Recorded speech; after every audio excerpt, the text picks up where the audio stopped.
Then I am calling this meeting to order on the 26th of January at 7:04 in the evening. Okay, members of in attendance we have Tony Musack, Kevin Mullins, Bill Brooks, Erica Berner, and Jill Burkett calling in via phone. Okay. Do I have any additions, deletions to the agenda items? No. Nope. No? May I have a motion? Move to accept the agenda as written. I'll second it. Okay. All in favor? Aye. Thank you. Review of the minutes of the December meeting.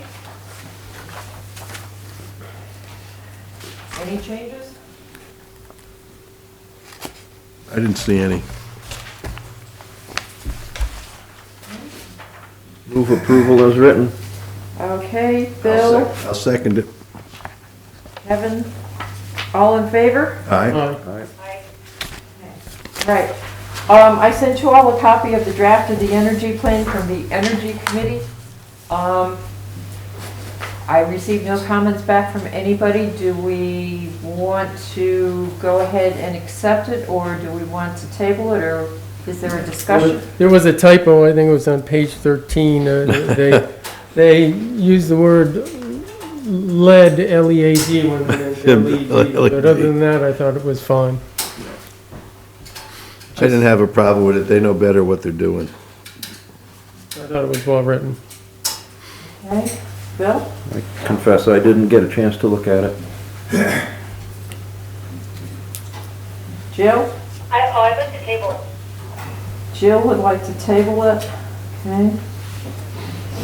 Want to make that motion, Jill? Sure. I'll make the motion to table the energy committee proposal. Motion to table to the next meeting, which would be in about 2 weeks, or what? Jill? 2 weeks? Yeah. Do you want to table to our next meeting, or? Yes, because I won't be able to attend in 2 weeks. Okay, well, to the next meeting then. Okay. Is that all right with everyone? Yeah. Okay, do I have a I'll second? second that. Okay, Bill seconds. All in favor? Aye. Aye. Okay. So we'll table it until the next agreed upon meeting. Okay, proposed zoning regulations, Tony, we're gonna come back on the solar landscaping? Yes, you got the email I sent with different... Did you- Right, and I sent it out to everybody, and I forgot to make a copy of it. Did everyone receive it? I didn't see it. I didn't see it either. Uh-oh. Basically, well, what I did was I Googled it, of course, and I found 4 semi-local proposals from different towns. The one was somewhere in, it seemed like New York State, not New York City. One was West Hampton, Massachusetts, which is down near Northampton. There was one from Maryland, and I forget where the other one was from. I don't have that copied here. If you want to wait a minute, I Sure. should print it out. Yeah, it's less than 2 pages, I think. Basically, I'll just sort of describe what they tended to say. They tended to mandate that you needed to screen it, and they used different verbiage to say how well or how much, or to some extent. They suggested evergreens. One of the most strict one was 6 foot tall, 1 every 10 feet, or 2 every 10 feet, in other words, and then other trees, and there was a couple of them that said things like that. They also said that you shouldn't have invasive species, which seems to go without saying. They tended to say that within 5 years it should substantially screen the solar arrays. In other words, you didn't have to have it all grown up by the time you got the solar arrays put in, but they said within 5 years is what two of them, I think, suggested or mandated. You know, it all comes down, I guess, to how strict we want to make it and how enforceable it can be and who's going to do the enforcing. You know, Erica, I suppose. One of them suggested, you know, getting someone who is licensed in that type of, you know, landscaping, I guess, but that was only one of the, I think that was the one from Maryland, one of the 4 towns that I found. There wasn't, you'd think there'd be a lot online about it, but, you know, I went through, you know, 12 or 14 pages of Google and, you know, to try to find something that made sense for our purposes. It was, you know, kind of sifting through a lot of stuff. But I think it gave us some ideas. The other thing, people's, you know, the depth of the vegetation is something to consider. In other words, does it need to be 50 feet deep? Can it be whatever feet deep? Maintenance of it in a living state. So you can't just plant a bunch of stuff and then let it die. Of course, that's another enforcement sort of thing to worry about. I think if you get what I sent, I think the West Hampton, Mass one was number 1, fairly simple, and that's all they had. But then if you added I was thinking to add the end of the Talbot County, Maryland, where it says something about maintain an alive, healthy condition shall be replaced by the owner as necessary, etc. But, you know, if you make it so specific, it's going to be harder to enforce, I think. And, you know, I think our energy plans seem to suggest that we shouldn't do much about screening because they, of course, want more solar arrays, but that may not be what the rest of the townspeople want. So, but like I say, these are the 4 things that are 4 rules and regs that I found that seem to apply. So, you know, the Maryland one, that's a long and involved thing.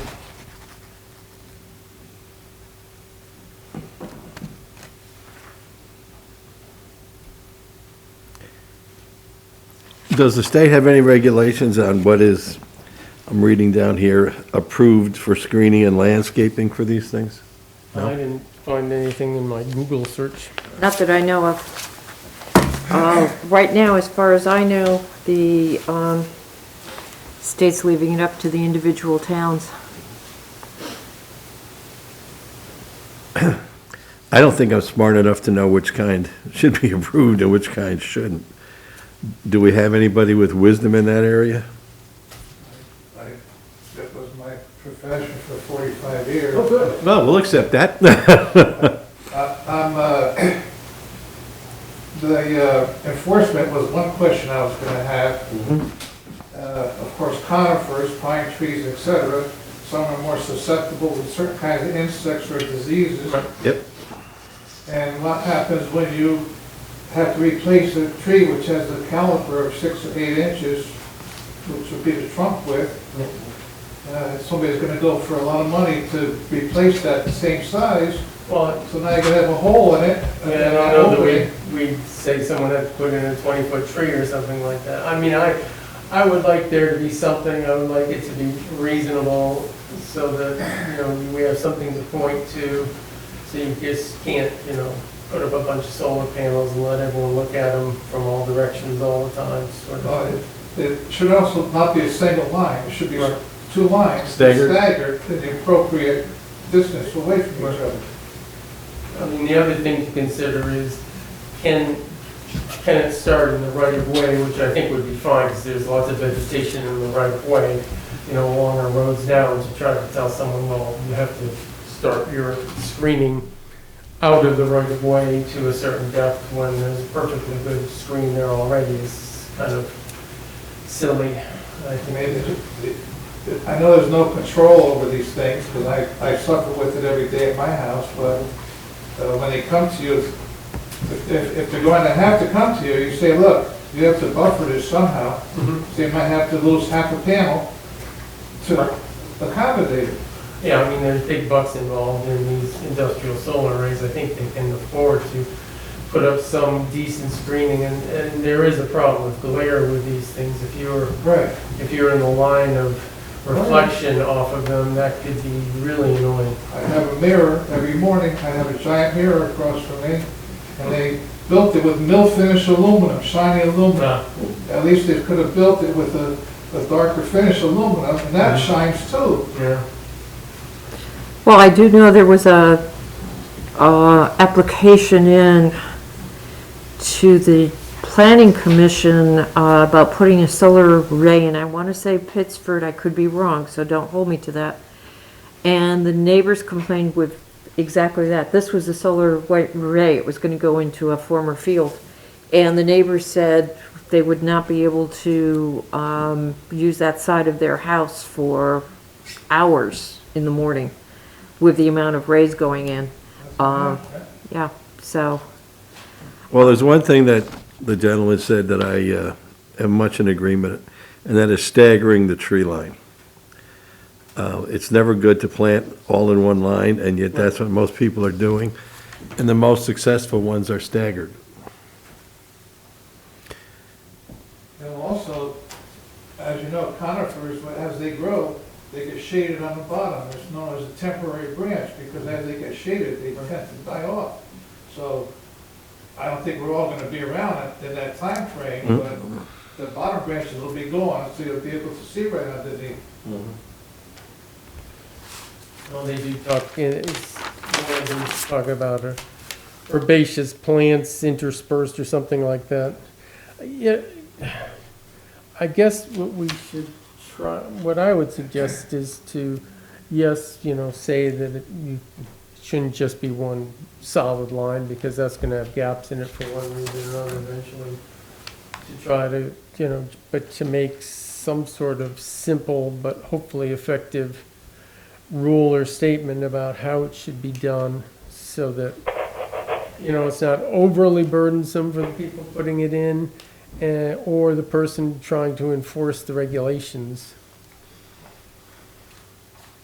I mean, I don't know that you need 6-foot tall trees like a couple of these are talking. I bet a 5-foot tall one is probably 2/3 the price or something like that, and they grow pretty fast.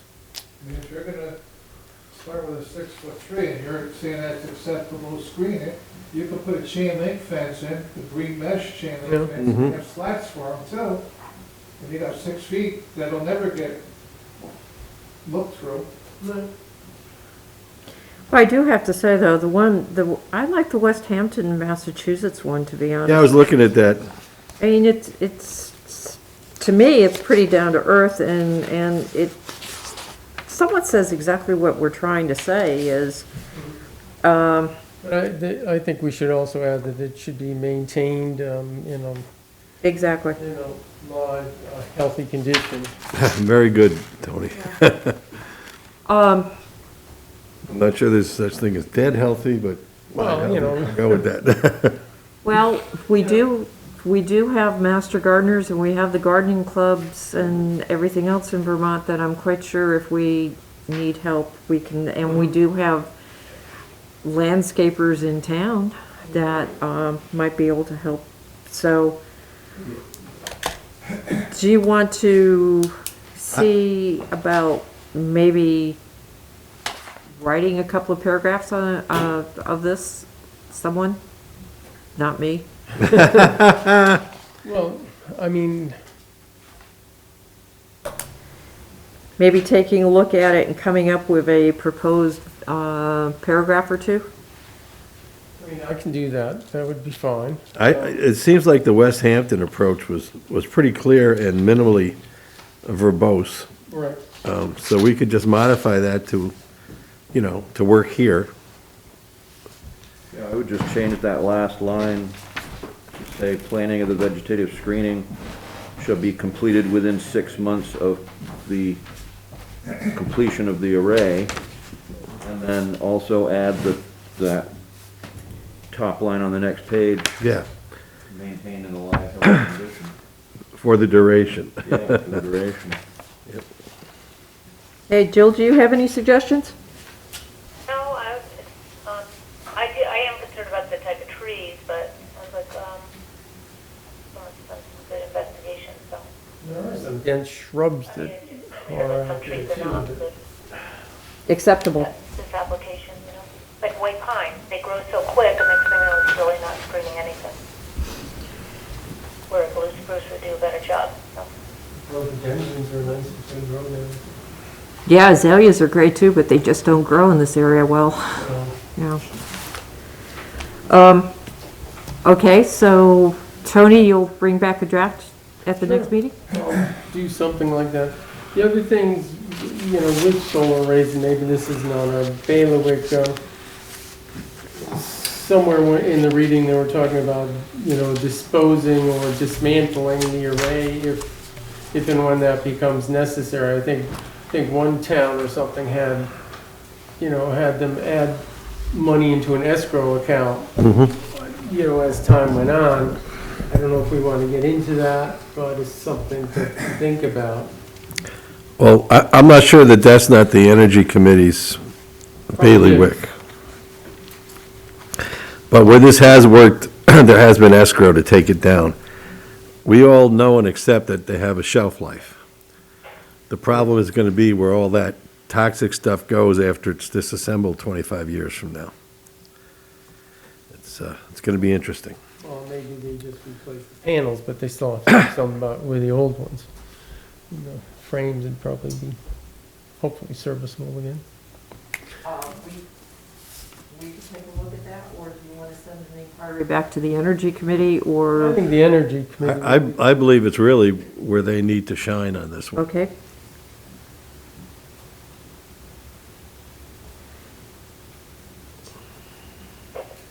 Okay, so basically, question from us is, what to do about disposing, i.e. money in an escrow account or some other guarantee. The state, I don't know offhand if the state of Vermont's looking into that. If they are, then that would be great, but, you know, if they're not, okay.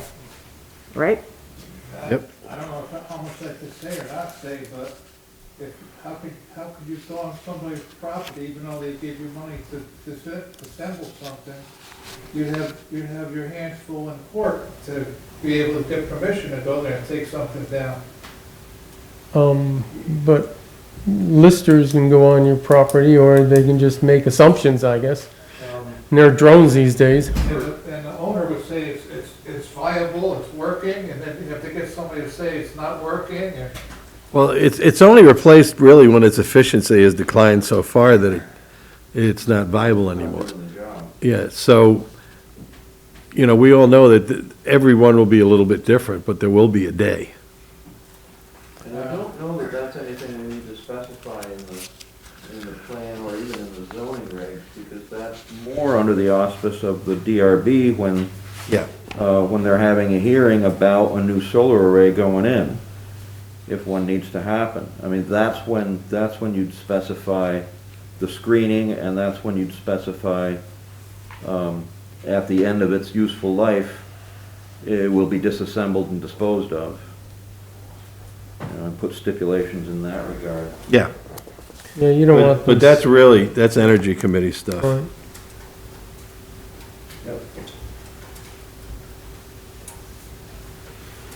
And remember, Mr. Kelly, this is not the town coming in and doing it. This is when the array is coming down because the owner is, you know, they're not working, they're changing or something like that. I don't know, to me, I think that's infringing on their privacy and stuff. There's a lot of places around here, there's other junk that's not viable too, and nobody goes after it, so, I mean.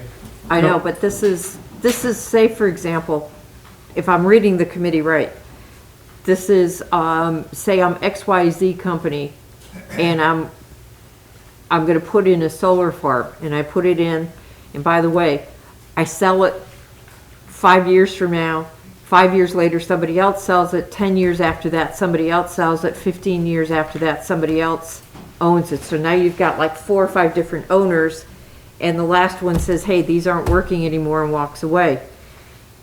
Who gets rid of it? Who bears the cost?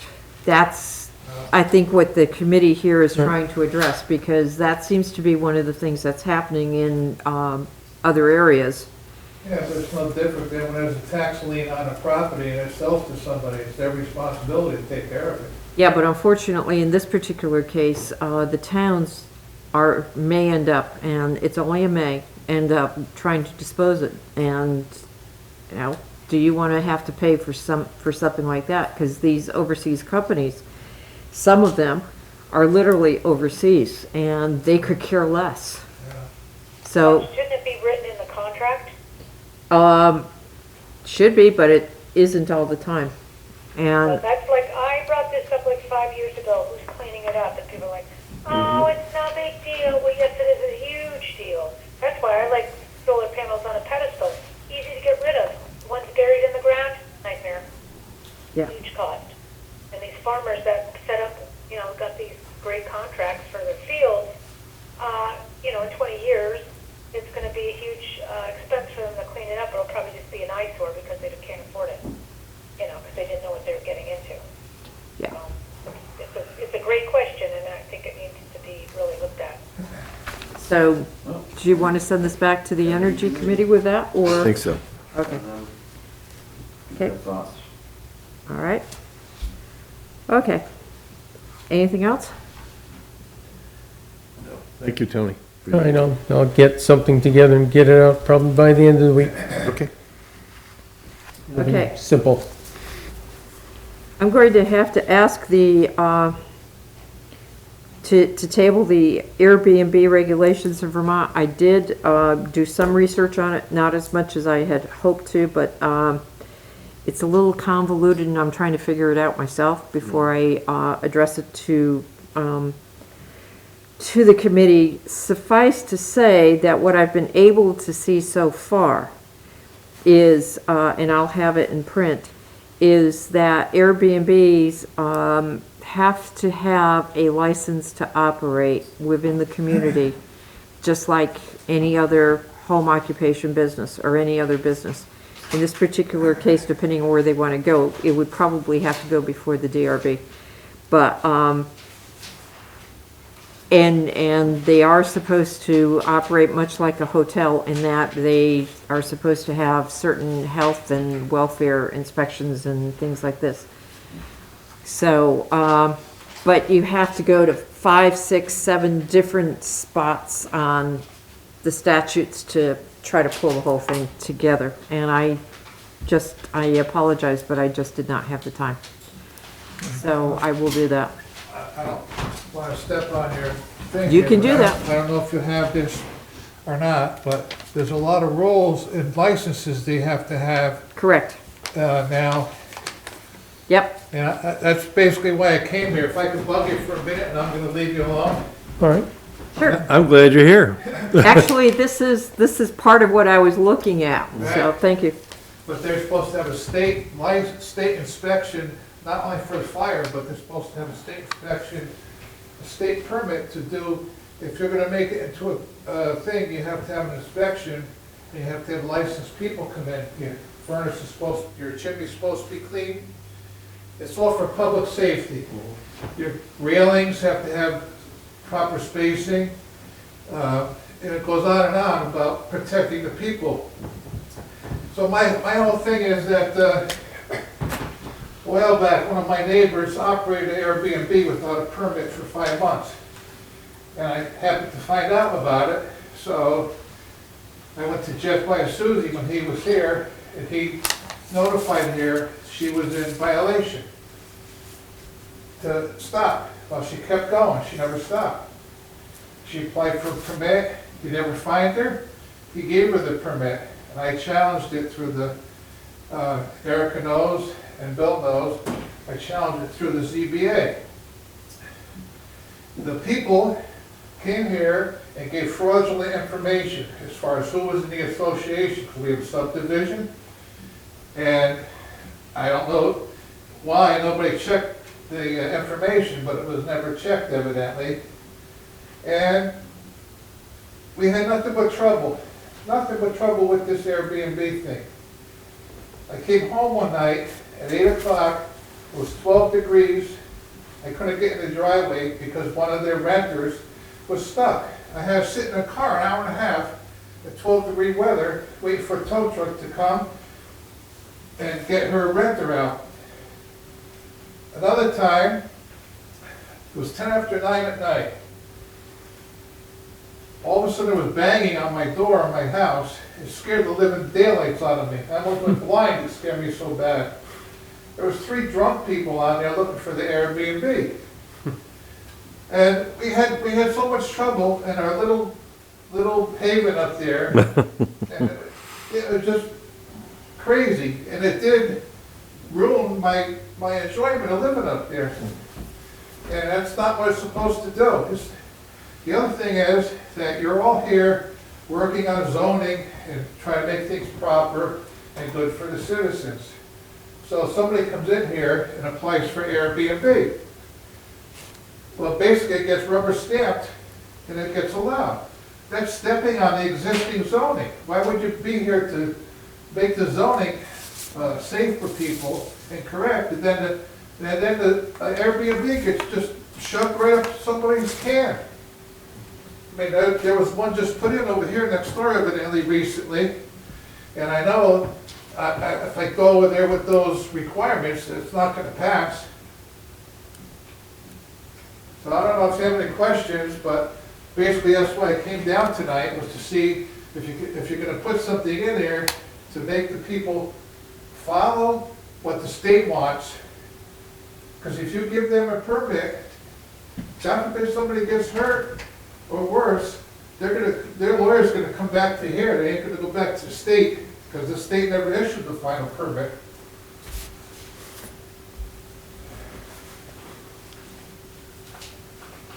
So anyway, Thank you. that's why I came here. I appreciate your time. And again, like I said, you're all here making an effort to clean up the zoning and all that. And then if you give people an Airbnb, what's the sense of having existing zoning? I mean, you can't take a one-family house and have 3 guests in there on the weekend. It's a 2-family house. And there's a lot of Airbnbs operating in the town that don't have any permits. And it's very easy to find out if you go on any of those rental sites.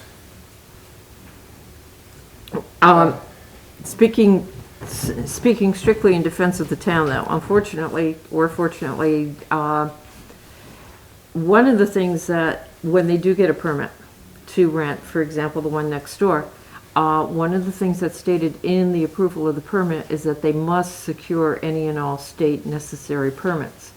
Unfortunately, that is the prerogative of the individual to get it or not. And if they get it, or if there's a complaint against them, and I'm addressing if something happens, the lawyers come back to the town.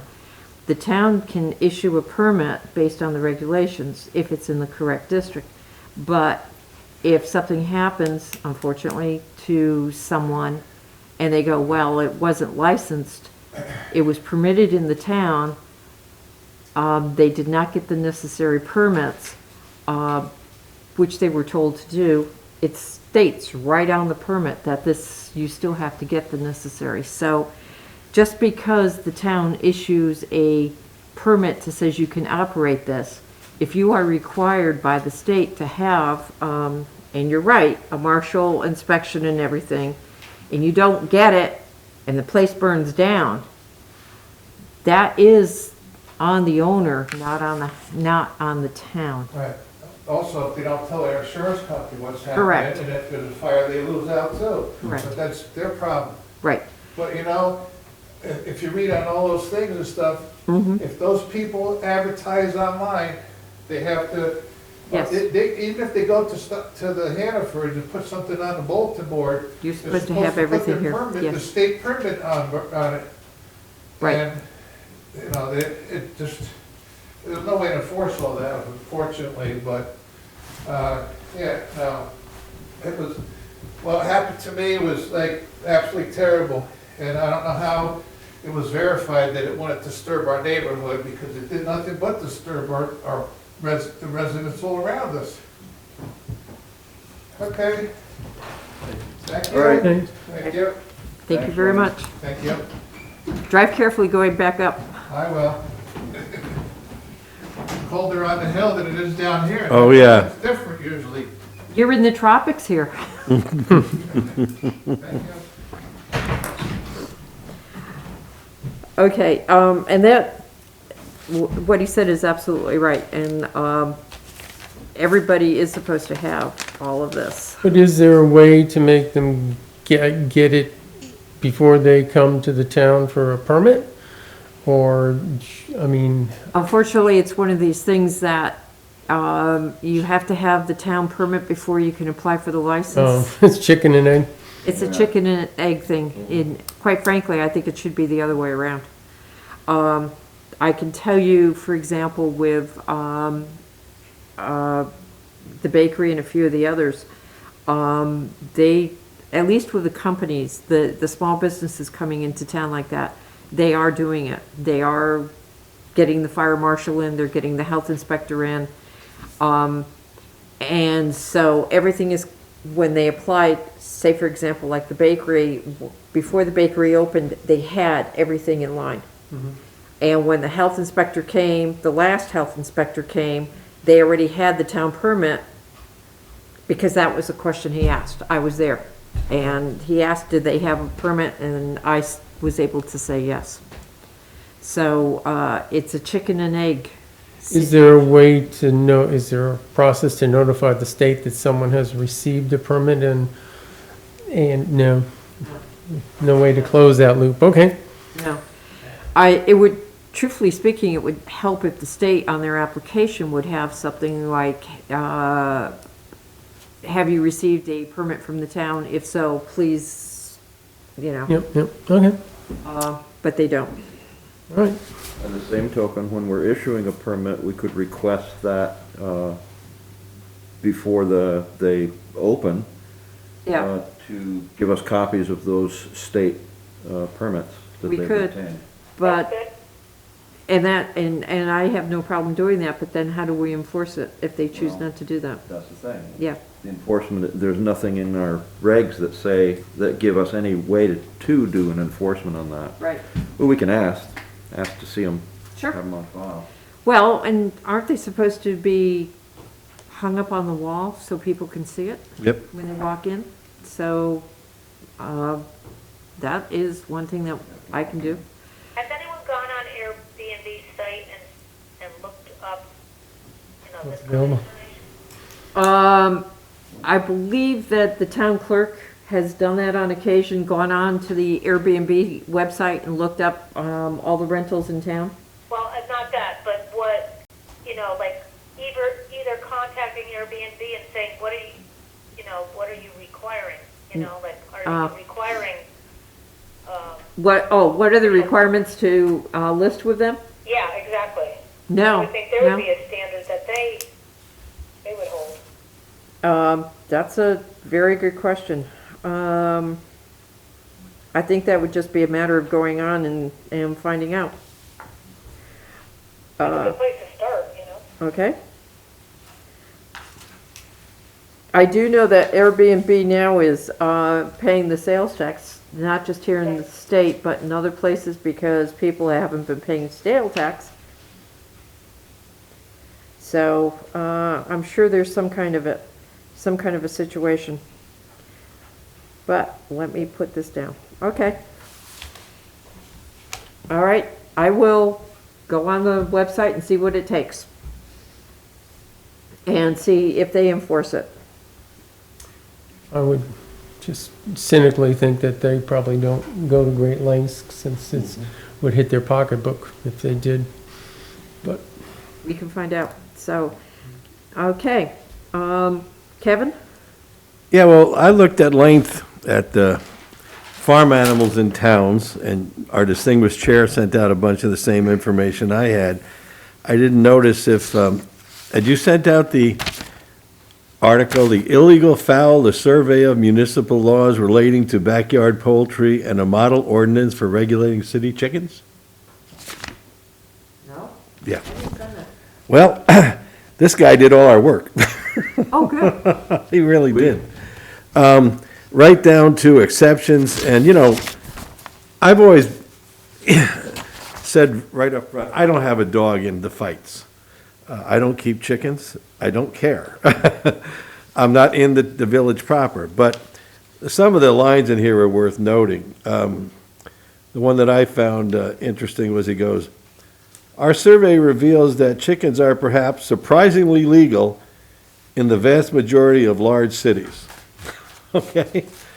But what they've done is, the other thing is I looked at our surrounding towns, and those that do permit chickens don't permit roosters. I did not find one single place that said you could have roosters. So there was unanimity there.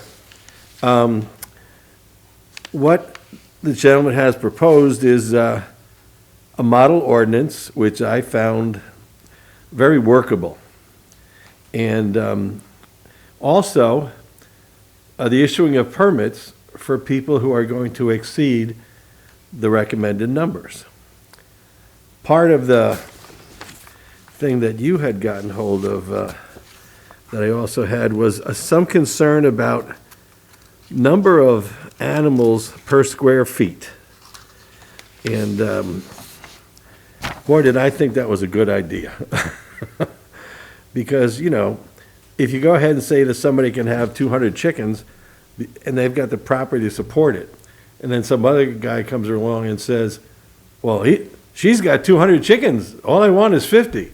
Yeah, but your property is 1/10 the size of the other one, So I very much am in favor of virtually everything this guy, he did not necessarily tell you what to put in, numbers-wise. He suggested things that should be put in, and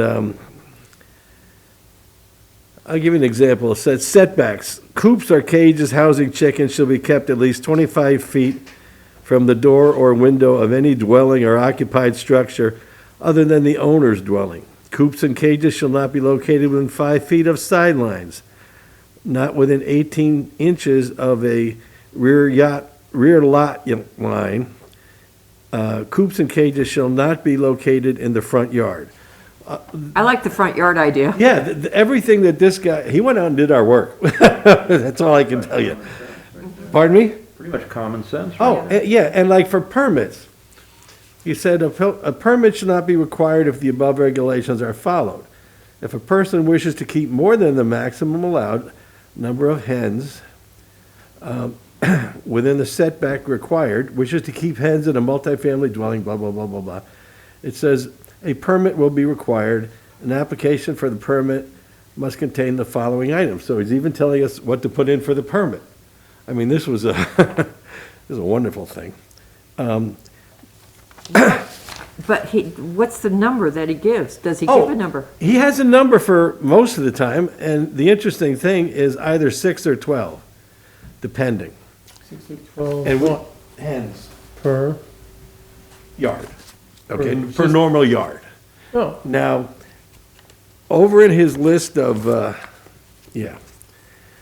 acreage, if you will, chickens, 10 square feet per hen. Minimum enclosure setback to habitable structures, he's got 100 feet, because hens can be stinky. I mean, he's even got buffaloes down here. And you think that's funny, but when I lived over in New York State, I used to drive past a buffalo farm every day. well, it wasn't in the town center. Yeah. Donkeys, horses, mules, emus and ostriches, llama, pigs and swine, sheep and goats. It's all spelled out in the recommended square footage, So if it's agreeable to everyone, I thought maybe we could just go down this and take a whack at, you know, I'd like him to send us all a copy so we can look at it, look at Sure. all the information, and then discuss it at the next meeting. yeah, Yeah, absolutely. Yeah. yeah. Also, I just wanted to add, because I don't know if anyone else on the board has chickens. I do. I know what they smell like. But I want to tell you where I got my chickens. The lady had 150 chickens, and you literally could not get away from chickens. There was so many chickens. And those chickens would fill that room that you're sitting in. That's how many chickens there were. Like, everywhere, the noise was crazy, the smell was crazy, and she was, like, free-ranging. So, at least there was some room for them to move, but it was still completely overwhelming. And that was only 150 chickens, so, you know, my concern is that, you know, you can't stop the smell, you can't stop the bugs that come with the manure that's everywhere, you know what I'm saying? Well, I'll be more than happy to provide the committee Having that many with, chickens. So it papers I sounds have. good, Kevin. Yeah, I look forward to Great. reading it. Kevin, if you give me a copy of it, Yeah. I can scan it and send it to everybody if you And the want. person who wrote this was the visiting legal writing professor from Cleveland's Marshall College of Law. So, hey, he's in the law. So, Okay.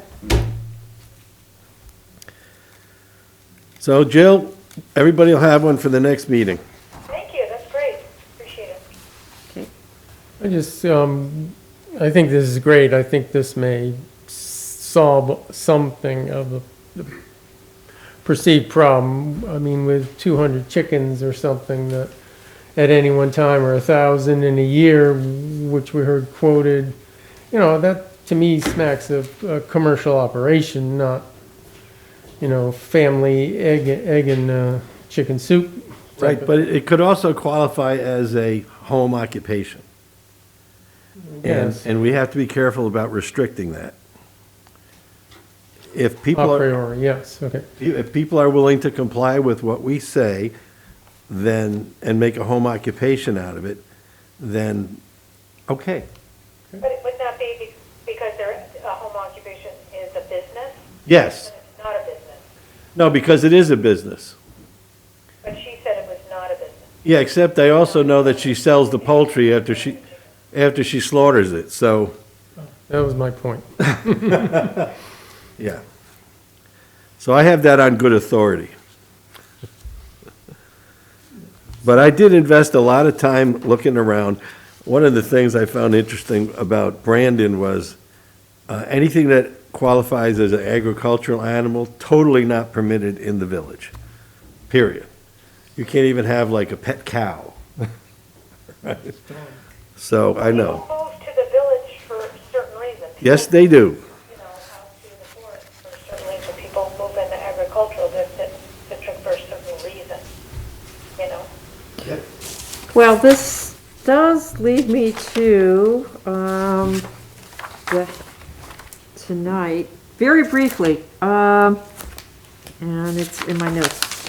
One of the things that we talked about on making changes, and as I said, I didn't print out the whole thing, was, let's see, that we, of course, that's the one thing I didn't print, was on the, new zoning in the agricultural area that we did not put in was farm animals. So, and I'm sorry, I thought I had printed this copy The out. agricultural area or the village area? No. One of the changes that we didn't have as a permitted use for, Because it was assumed because it prior. was assumed, was farm animals. So for agriculture and farm uses, I put in it's already in there, one family dwelling, two family dwelling, mobile home, professional residence office, and farm animals. Is that, Yeah. okay, I'm sorry, I didn't make a copy of it, but. Sounds good. And it's right up top on page 20 of 50, so you can see it. Also, what I appreciated was the farm animals are defined by the state. Yes, Under number 10 VSA section 6001. yeah, And it actually lists everyone.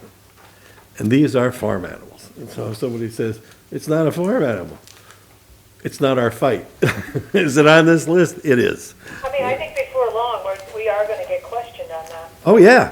For us to consider spelling out already, because, you know, down the line, someone's going to say, well, is an ostrich, that's an exotic animal, you know, like, Yeah, and we may have to do something about, you know, Yeah. that at some future date also. There is a, right. there is a trend right now to keeping llama and emus. Yeah, And, but they're listed. So that's what I got, and we can pick this up at our next meeting. the other thing I was thinking, and I'm just throwing this out, looking at the section that we have under farm animals and everything, they do specify, if you, as you well know, because I've sent out that information over the past few months, they do, the state of Vermont does define what not a micro farm, a small farm, a medium farm, a large farm, a certified farm is. I am wondering, would that be, and they actually do say a small farm is X amount of acres, a medium farm is X amount of acres and things like that. I don't think we have to redefine it, but I will suggest in section 223 that we actually specify, and again, this is a suggestion, where we have, unless kept or raised as acceptable animal practices as defined by the Secretary of Agriculture. I still have to get the article in there. No farm animals, including but not limited to horses, cows, hogs, fowls, may be kept or large-scale animal raising undertaken in the village proper. Maybe what we have to do is where we say large-scale animal raising, in parentheses, put, small farm, in other words, what the categories are of the state. Yeah. Basically saying, hey, the state says this is what a medium farm is, this is what this is, and this is what this is, and you can't have it in the village proper if you want. If you could reference the VSA in parentheses right there, I'll do that. it would take some heat off. Okay. And Because my goal, honestly, is to help us draft regulations that the people want. of course. Now, the other thing is, which is interesting, and since we're meeting in here, the village proper, according to everybody, is on that map, and it's really along the Route 7 corridor. Yeah. And, it's interesting going back through the files to see that. Is that what we want for the village proper? And my question then is, do we have to define what the village proper is? Do we accept that or not? I think it'd be do some good to give it a research? north-south and an east-west set of boundaries. I think we might, but we also have 3 village propers. We have South Wallingford, and East Wallingford. So that's the only thing I've been able to find for the village proper. Well, I don't think South Wallingford really has a village proper, being one that lives there. Yeah, It used to, but. Yeah, but right now it's, that was back when Charlie had his store and there was all those things going on down there. Now, basically, what used to be the village proper is 2 sparsely attended churches and the Grange. yeah. Yeah. And Hartsboro Pottery. Yeah. And Tony, you're in East Wallingford. Yeah, I'm not in the village proper though, yes. I mean, there is a village proper There there, is. I think. Yeah. Yes, there is. Yeah. Podunk proper. But the big question is, are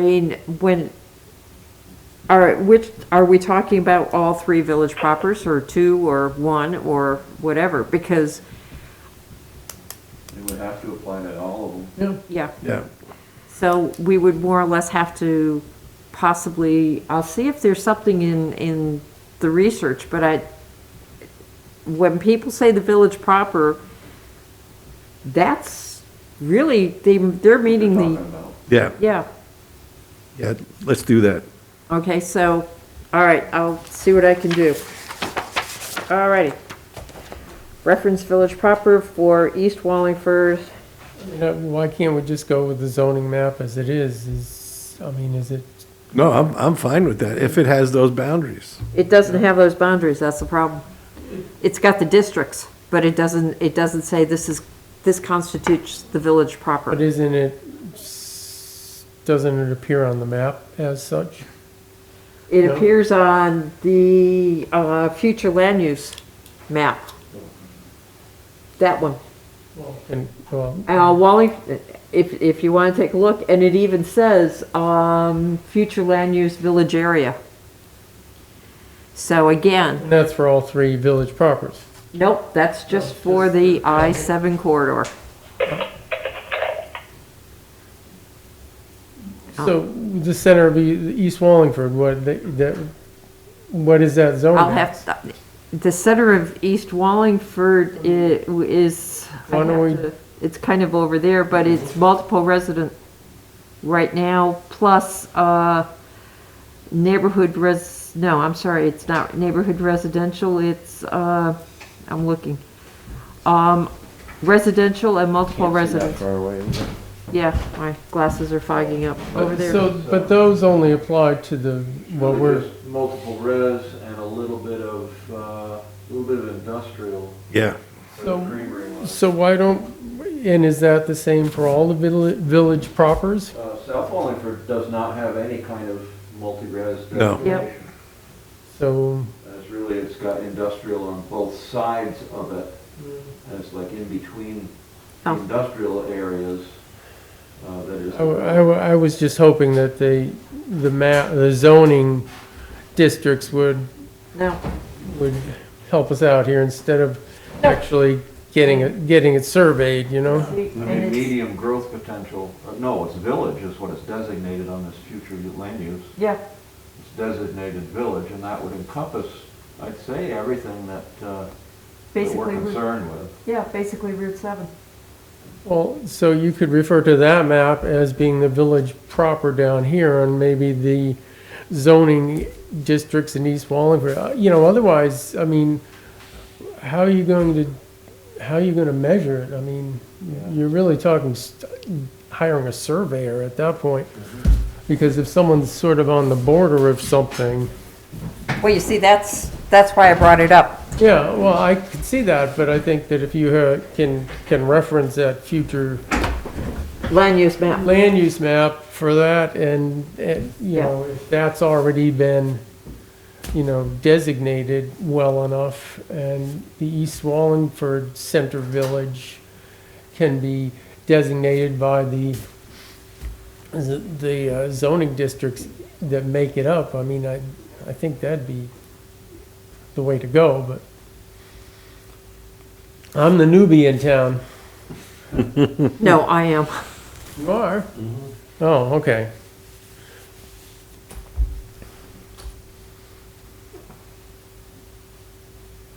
Okay, well, let me see if there, by any chance, is a future land use map for East Wallingford, and if there is, I'll report back.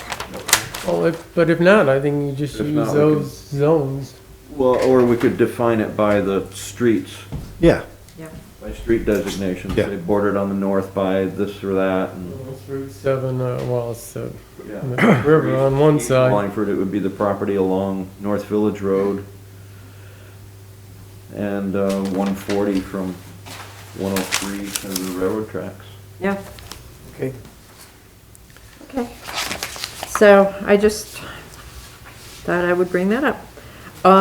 Do you want to continue review of the received comments from the November? I do have copies of it, I think, with me, if you don't have yours. Or, Got 'em. Wow.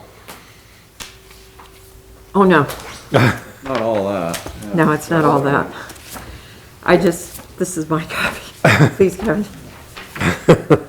Or would you prefer to table it until the next meeting? I'm certainly ready to, I'm ready to hear the comments. Sure. And I think we probably should just listen to them and not comment on the comments until we get through all of them. It'll take forever. There's a lot of them. That's all the stuff that we went over at the public hearing, isn't it? Yep, Most of it. yep, So we've already heard them. All right. yep. What if we went over these, the changes that you handed out to us? Yeah. That were done, and just confirm that this is what we want? Okay. All right. As I said, I didn't print out the whole Right. version, so, on page 4, we talked about, making the, section 102, making it a little more clearer, about grandfathering in. And short of rewording the whole thing, and I have it in red, as you can see, I have the regulation should not be interpreted to, and these are questions, impair, replace, mitigate, supersede,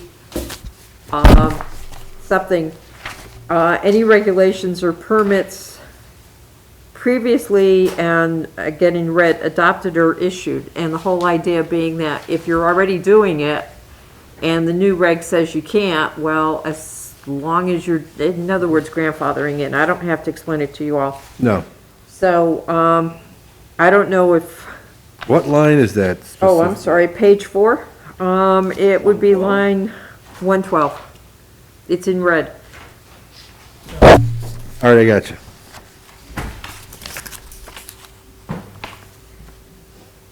Oh, yeah, I'm good with that. So do we want to, do we want to pick one of those words, impair, replace, mitigate, supersede, or is there another word that we might want to? Why can't we use them all? I think they all have application.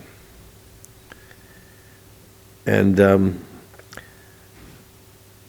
we might want to put a line, and I hate to add more verbiage, but something to the effect of commonly known as a grandfather clause or something like that. Just so people who are looking for that phrase, you know. Commonly referred to? Yeah. I just want this so that our townspeople can pick it up and say, oh, here's the grandfather clause.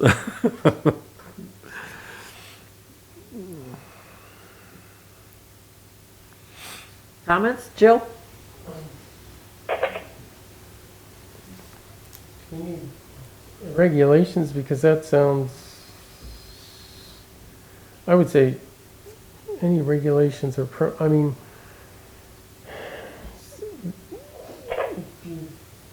look at it that way, we're trying to say that anything we're saying that changes any regulations that were previously enforced aren't anymore. We're not doing it. It permits, yes, but regulations?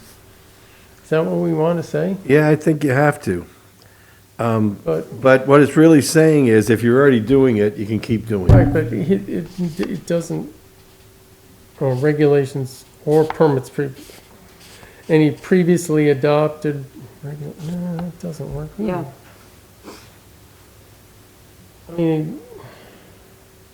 I know what you're saying, but I don't know that this really says it very clearly. Well, I hear you, Tony. I think it might be better to take out that first, after all, the impair, replace, mitigate, or supersede any permits previously adopted or issued. So take out, Take out regulations or. Okay.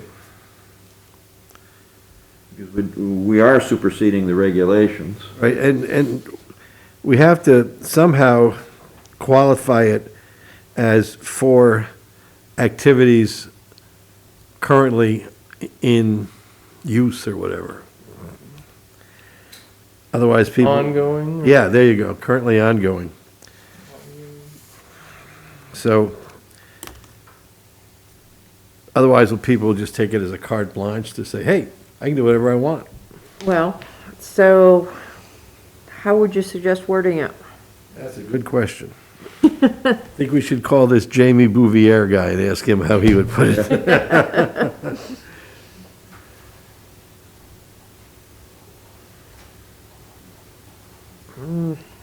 Okay, well, should not be interpreted to, let's say, replace permits previously, it wouldn't be adopted, it would be issued, so the adopted or issued would go out. To me, there should be a period there, and then you need something where it says provided, provided that where these regulations impose a greater restriction upon the use of a structure or land than are required by any others. I have a hard time understanding that one. Yeah, Yeah, and I still want to get that clause for activities which are ongoing. Why don't you? so let me make a Ongoing. suggestion. These regulations should not be interpreted to impair, replace, mitigate, supersede any permits previously issued, period. Right. In parentheses, grandfathered use. Okay. Okay, hold on. Fathered use, gotcha.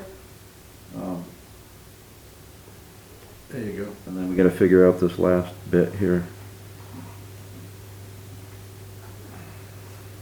Jill, are you following where we are? I am. I'm also thinking that we need to put something in it that it's. Oh, I just had it. Sorry. Like, it's not based on. I'm sorry. It was good and I lost it. So I'll Okay. write it down next time I think of it. It's almost like if it was a implied.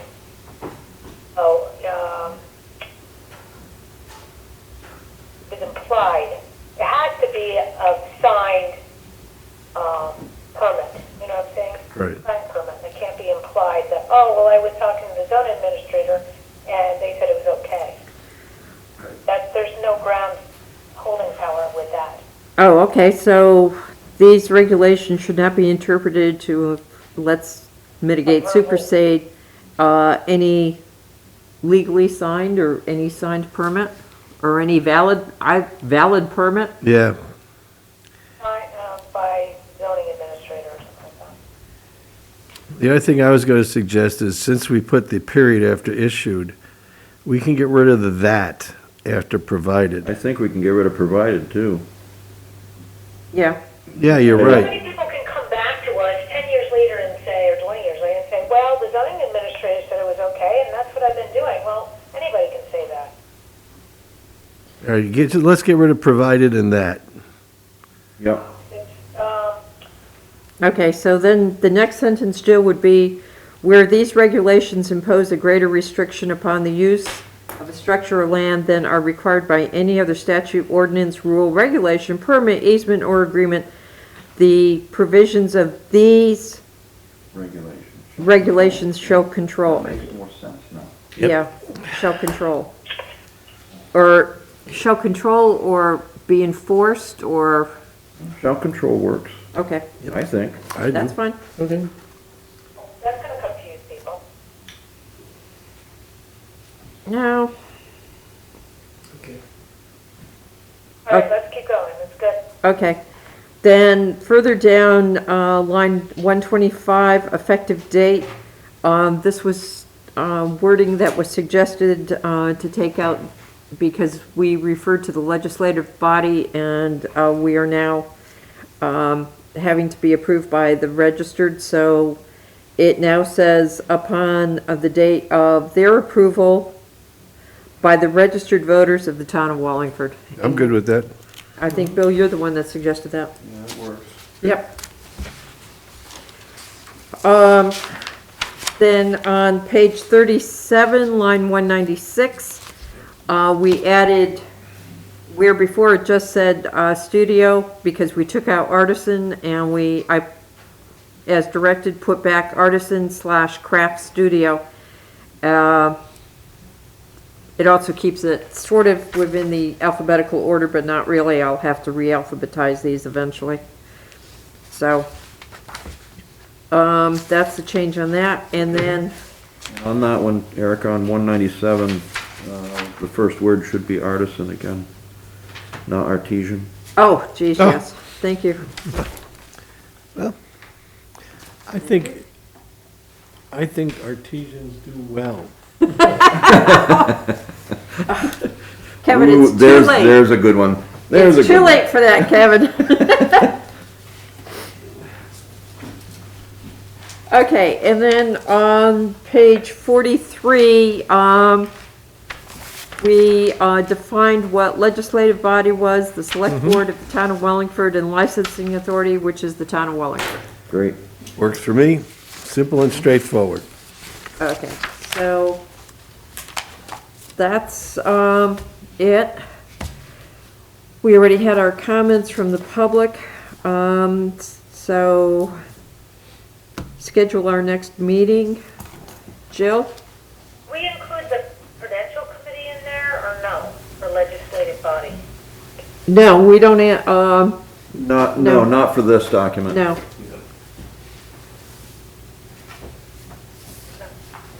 Okay, so our next normally scheduled meeting is the 9th. Jill, you said you can't make the 9th? I could call in probably. I might still be on crutches, so. Oh, that's right. Yes. Okay, well, I could always, Yeah. I mean, I Wait, can you- always call in, as long okay. as I have the paperwork, you know. okay, we'll make sure you have the paperwork. So, Yep. schedule, the next meeting is the 9th of February, Yeah, okay, normal time. I'll move that. Okay, so Kevin moves, I'll second it. 7. Tony seconds. All right, so do I have a motion to adjourn? So moved. Bill, Seconded? Kevin, all in favor? Aye. Right. All opposed? Okay, we are adjourned at 8:11.